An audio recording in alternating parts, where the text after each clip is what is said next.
Eu não faço marketing político e não participo de campanha política. Eu sempre trabalhei muito para a iniciativa privada e para algumas contas públicas, mas também como cidadão, em 1985, aos 23 anos de idade, eu me engajei na campanha do então candidato a prefeito Fernando Henrique Cardoso, um professor, uma pessoa que eu admiro muito, e na época nem imaginávamos que ele iria se tornar o presidente da República, iria ser o ministro da Fazenda do Plano Real, ia mudar a história do Brasil.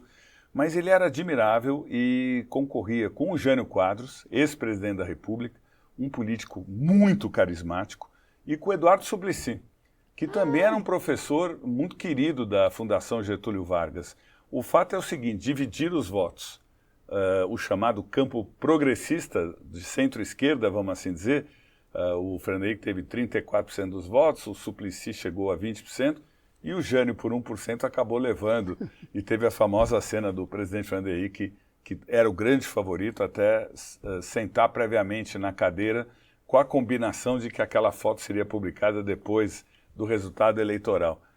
Perdeu por 1%, foi uma grande frustração, mas eu acho que acabou sendo bom para a história e para o destino do próprio presidente Fernando Henrique, porque 10 anos depois, ou 9 anos depois, em 94, ele ganha a eleição para a presidência da República e acho que ele foi um grande presidente, fez 2 grandes mandatos. Aliás, o período ali, 94, 2010, foi um período que para a minha geração foi muito marcante, porque trouxe a estabilização econômica.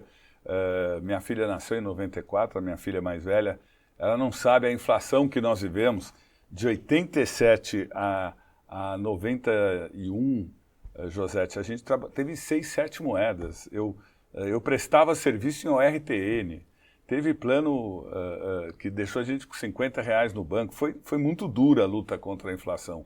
E o fato do Brasil ter conquistado a estabilização com o Plano Real mudou nossa história.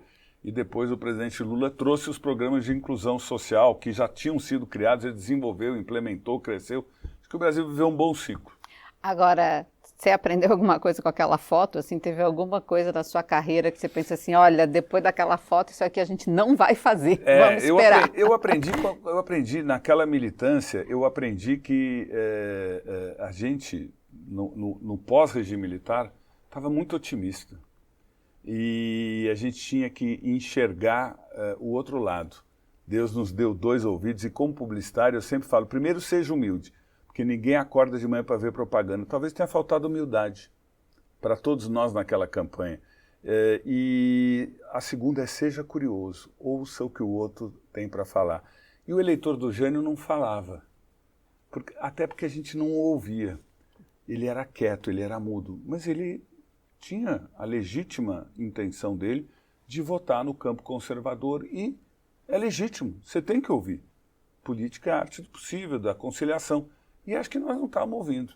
Nós estávamos tão embalados no movimento da redemocratização, que o prefeito Fernando Henrique queria representar, que nós não nos demos conta, talvez, de nos atentar para esse outro lado. E isso hoje, com a cacofonia de vozes nas redes sociais, eu acho que o publicitário tem que estar ainda mais atento. Eu uso esse exemplo da política para levar para a iniciativa privada. Porque, como diria Gilberto Gil, Josete, o consumidor sabe aquilo que ele quer, mas também quer aquilo que ele não sabe. Então a gente tem que ficar atento, que muitas vezes a Josete está quieta, te olhando assim, e você fala, não, ela está concordando comigo, eu estou persuadindo ela, comunicação está convencendo. Será? Ou ela está quieta porque ela tem legitimamente outra linha de pensamento? E não quer se expor. E não quer se expor. E a gente tem que respeitar, porque o consumidor, o cidadão, ele é soberano, ele é exigente. Nós não temos que impor nada, nós temos que ouvi-lo, entendê-lo. E a função principal do publicitário, do profissional de comunicação, é antever comportamentos, é antever tendências. Você tem que ver, Josete, você como mulher, como mãe, que a mulher já foi objetificada nos anos 80 e até na década de 90 em propaganda de cerveja. Isso hoje é inadmissível. Até porque 46% dos consumidores de cerveja são mulheres. Era a garrafa de 600 ml quando você era criança, mas hoje você pode sair perfeitamente com seu marido num bar e beber uma long neck. Isso não existia, esse hábito. Então, ficou inimaginável fazer aquelas campanhas de cerveja objetificando a mulher. Mas isso já foi um fato, já foi um comportamento da sociedade, como foi um fato no Dia das Mães, campanhas em que o marido chegava como enceradeira para dona de casa. Ou seja, a publicidade reflete a contemporaneidade, mas o fato é que ela tem que avançar com o comportamento do consumidor e da consumidora. Então, ser humilde e ser curioso são as duas principais dicas que eu dou para quem quer abraçar essa profissão. Não existe verdade absoluta, não existe verdade pronta. Sucesso de ontem é o fracasso de amanhã, é o tombo que você vai levar. Se você trocar janela para ficar de olho no consumidor, auscultando pulso, mente, coração, por espelho, para dizer, não, Josete, esse case é maravilhoso, é um sucesso, a marca está no topo, tá? Você vai ver o que vai acontecer. A concorrência vem, ó.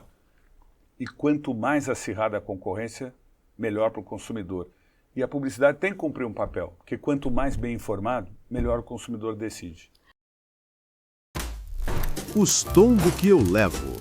Um oferecimento Pague Menos.